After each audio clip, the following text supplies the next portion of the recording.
নমস্কার, কেমন আছেন সবাই? আশা করি সবাই ভালো আছেন। আমি কিন্তু ভীষণ ভালো আছি, আর আজকে তো আরও বেশি ভালো আছি। কেন ভালো আছি সেটা আপনারা ভিডিওটা দেখলেই বুঝতে পারবেন, কারণ আজকে আমরা গেছি দারুণ একটা জায়গায়।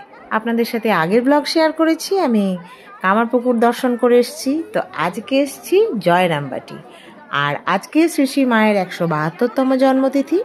তো বুঝতেই পারছেন জয়রামবাটি কিভাবে আজ সেজেছে, মানে লাখ লাখ ভক্তের ঢল নেমে গেছে।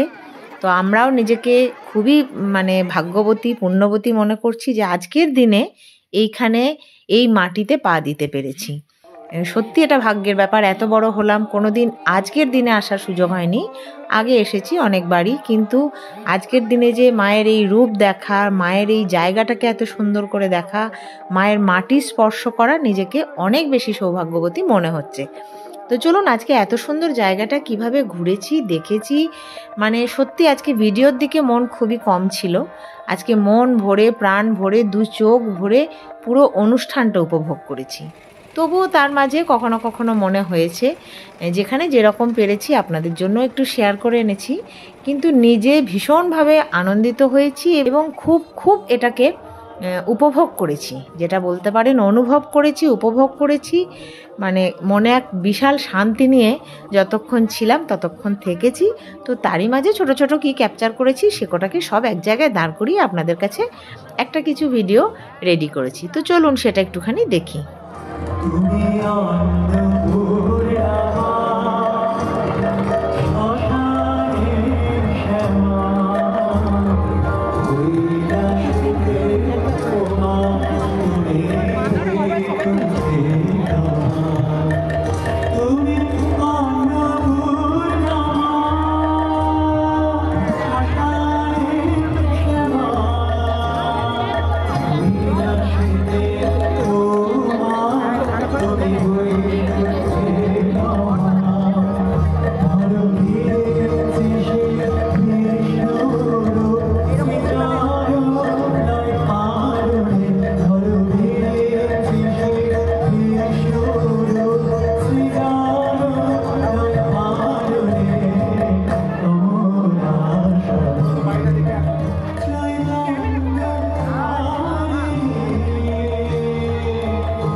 কি বন্ধুরা, কেমন গান শুনলেন বলুন? মন ভরে গেল তো? কত ভালো লাগলো বলুন তো? আমি এই অনুষ্ঠানটা সামনে থেকে দেখেছি, তাহলে বুঝতেই পারছেন আমি কত শান্তি পেয়েছি, কত ভালো লেগেছে। তো আজকে আমরা যেখানে এসেছি সেটা তো মায়ের জন্মভূমি, আমরা সবাই জানি। জয়রামবাটি হলো যে ভারতের পশ্চিমবঙ্গের বাঁকুড়া জেলার বিষ্ণুপুর মহকুমার কতুলপুর থানার অন্তর্গত একটি গ্রাম। তো এখানে 1853 সালে জয়রামবাটি গ্রামে রামকৃষ্ণ পরমহংসদেবের পত্নী সারদা দেবীর জন্ম হয়েছিল। রামকৃষ্ণ পরমহংসদেবের অনুগামীদের কাছে কিন্তু এই গ্রামটি একটি তীর্থস্থানের মর্যাদা পায়। আমাদের সকলের কাছে এটি এখন একটি তীর্থস্থান। বহু দূর দূরান্ত থেকে মানুষ আসে, এসে এই মাটিতে পা দিয়ে নিজেকে ধন্য মনে করে। তো সেরকমভাবেই আমরাও আজকে মায়ের টানে, মা আমাদেরকে টেনেছেন, তা না হলে আমাদের ওইখানে পৌঁছানোর ক্ষমতা নেই। তো মায়ের টানে আমরা আজকে চলে গেছি। তো কেমন ঘুরেছি চলুন ছোট ছোট করে সবটাই আপনাদের সাথে আমি শেয়ার করি, আপনাদেরকে সাথে নিয়েই ঘুরি, আপনারাও আমার সাথে সাথে দেখতে থাকুন।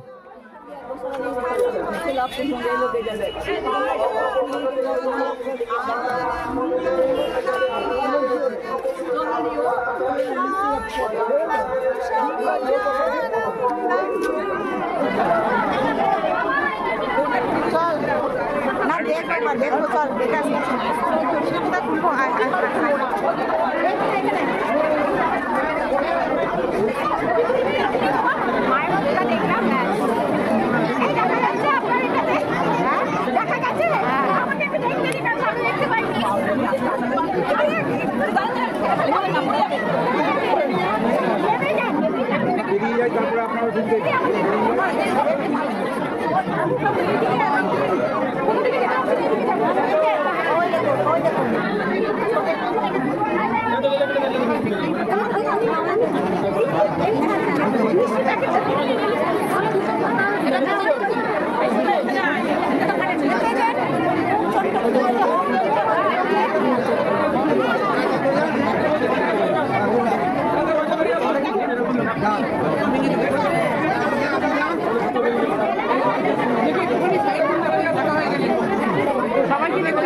আর এই যে দেখছেন এত ঠেলাঠেলি, এত ভিড়ভাট্টা কেন বলুন তো, কি জন্য? এটা হচ্ছে ভোগের লাইন। বাপ রে বাপ, সেদিন ভোগের লাইনে ভিড় ছিল। লাইন তো করা হচ্ছে, কিন্তু সে লাইন কি টেকে? লাখ লাখ মানুষের যেখানে মায়ের প্রসাদ দরকার, মায়ের প্রসাদ পাবে বলে তারা কত দূর দূরান্ত থেকে মানুষ এসেছে। প্রত্যেক মানুষই বোধহয় ভাবছে আমি আগে গিয়ে প্রসাদ নেব। যাই হোক, এত কিছুর পরেও কিন্তু সুষ্ঠুভাবেই প্রসাদ পাওয়া যাচ্ছে। এই যে আমরা যাচ্ছি, ঢুকে গেলাম। এরপর থেকে মোটামুটি অনেকটা শান্ত। একটা জায়গা পর ওরা আটকে দিয়ে আস্তে আস্তে কিছু লোকজন পার করছে। ভিতরে তো যারা গেছেন জানেন, বা সব জায়গাতেই, সমস্ত জায়গাতেই এখন সিটিং ব্যবস্থাটা হয়ে গেছে। তো এটা পার্মানেন্ট ব্যবস্থা। আর ঢোকার আগে ডান দিকে একটা ফাঁকা মাঠ আছে, সেই মাঠেতে বেশ কিছু মানুষের বসে খাওয়ার ব্যবস্থা করা হয়েছে, মানে মেঝেতে। ওইটা টেম্পোরারি করা হয়েছে ওই বিশেষ দিনের জন্য, কারণ এত এত ভক্ত ওখানে আসেন যে এই একটা চেয়ার টেবিলের, মানে এই জায়গাটার ওপর সবটাকে সামলানো যায় না। তো পাশে ওই জন্য বসে ভোগ খাওয়ার ব্যবস্থা একটা করা হয়েছে। তো এই না বলতে বলতেই দেখুন ভোগ চলে এসেছে। মায়ের ভোগ পাওয়া ভীষণ পুণ্যের ব্যাপার। প্রসাদ খেয়ে এবার আমরা আবার উঠে আসছি। এই দেখুন, উঠে আস্তে আস্তে বাঁ সাইডে দেখতে পাবেন কিছুটা বসার ব্যবস্থা আছে, ওইখানে হচ্ছে খাওয়া দাওয়া। এবারে এরা কি করেছে, এরা ভোগ খেতে যেতে পারেনি। এত ভিড় দেখে এরা বলেছে যে আমরা আর পারছি না। আর এত ভিড়, আমরা আগে ঢুকে গেছি, আমরা বুঝতেও পারছি না পিছনে কে আসছে কে না আসছে। আর আপনি ব্যাকেও আসতে পারবেন না, মানে ঢুকে যখন গেছেন আপনাকে ভোগ খেয়েই আসতে হবে। সেই জন্য আমাদের খেতেই হলো। সেই জন্য আমরা কয়েকজন প্রসাদ পেয়েছিলাম। আর এরা তখন এখানে বসে যা যা টিফিন আমরা নিয়ে গেছিলাম সেই টিফিন এরা এখানে করছে, কারণ অবশ্যই দুপুর হয়ে গেছে, লাঞ্চ টাইম হয়ে গেছে, কিছু তো খেতে হবে। তো তখন ওরা বললো আমরা এখানে টিফিনটা করে নিই। তো ওরা এখানে বসে দেখুন একজনের বাড়ির সামনে খুব সুন্দরভাবে গুছিয়ে প্রচুর খাবার দাবার আমরা তো নিয়ে গেছি, সেই সব খাবার বসে বসে খাচ্ছি। আচ্ছা, তারপরে আছে পাটিসাপটা, তারপরে আছে মালপোয়া, তারপরে আছে ডিম, আচ্ছা না মুড়ির মাঝে কেক হয়েছে। ওটা বলতে দে। হ্যাঁ। তারপরে আমরা কি কি আইটেম আছে? তারপরে আছে গজা, তারপরে আছে কেক, তারপরে কলা, হ্যাঁ, তারপরে জয়নগরের মুয়া, লেবু। সন্দেশ কোথায় পেলাম? তো আপনার জন্য সন্দেশ এনেছে।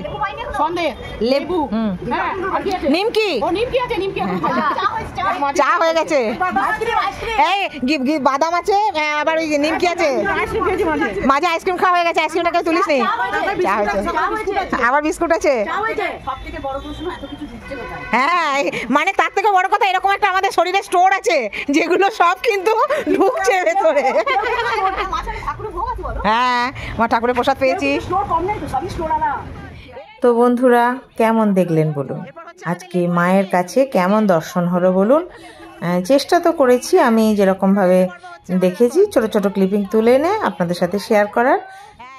যাই হোক, যেমনই হোক, যতটুকুই হোক আর যেভাবেই হোক, এইটুকুই যে পেয়েছি এটাই চরম। তো কেমন লাগলো জানাবেন, আশা করি ভালোই লাগবে। আর ভালো লাগলে অবশ্যই মনে করে একটা লাইক তো দেবেনই দেবেন। আর বেশি ভালো লাগলে চ্যানেলটিকে সাবস্ক্রাইব করে সব সময় মতো এত ভালোবাসা নিয়ে আমাকে জড়িয়ে থাকবেন, সাথে থাকবেন। টাটা।